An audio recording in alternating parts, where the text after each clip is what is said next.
ધાવજે રે મારા બાળ ધાવી લેજે ખૂબ દ્રપીને આજ રે શિવા ખૂબ દ્રપીને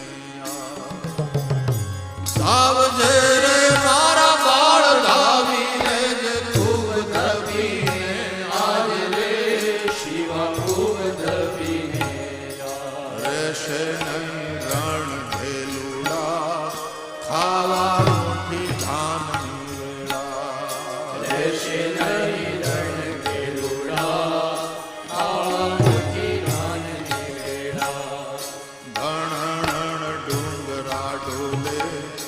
શિવાજીને નિદ્રા નાવે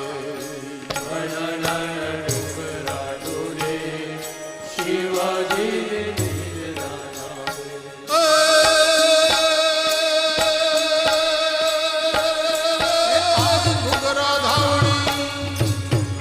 ઘુઘરા ધાવણી પોપટ લાકડી ફેરવી લેજે આજ રે શિવા ફેરવી લેજે ધાવણી પોપટ લાકડી ફેરવી લેજે આજ રે શિવા ફેરવી લેજે કાલે તારે હાથ રેવાની રાતે બંબોળ ભવાની તારે હાથ લેવાની રાતે બંબોળ ભવાની કાલે તારે હાથ રેવાની રાતે બંબોળ ભવાની બંબોળ ભવાની ધણ ડુંગરા ડોલે શિવાજીને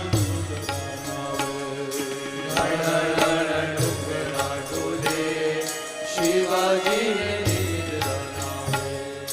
માતાજી જબાઈ ઝુલાવે શિવાજીને નિદ્રા માતાજી જબાઈ ઝુલાવે શિવાજીને દુખી છે બાપા? કઈ દુઃખ છે કે બાપુ? દુઃખ તો બીજું આનાથી વધીને બીજું કયું મોટું દુઃખ હોય કે અત્યારે આપણો ધર્મ સંકટમાં છે, આક્રમણ થઈ રહ્યા છે, માતૃભૂમિ સંકટમાં છે. શું થશે આ દેશનું?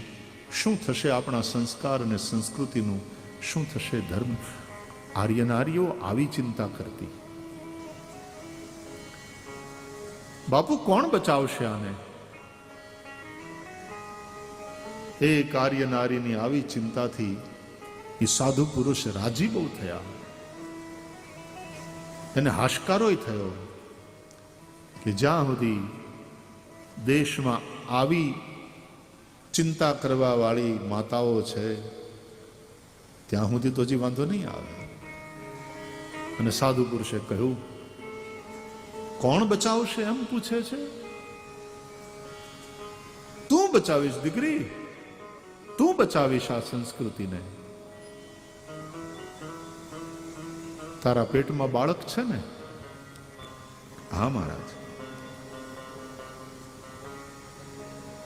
હનુમાનજીને પ્રણામ કરજે ને રોજ રામાયણનો પાઠ કરજે બેટા. નિયમ લઈ લે. ભલે બાપ. માતા હતી જીજાબાઈ અને એને આવો આદેશ આપનારા સમર્થ સ્વામી રામદાસ.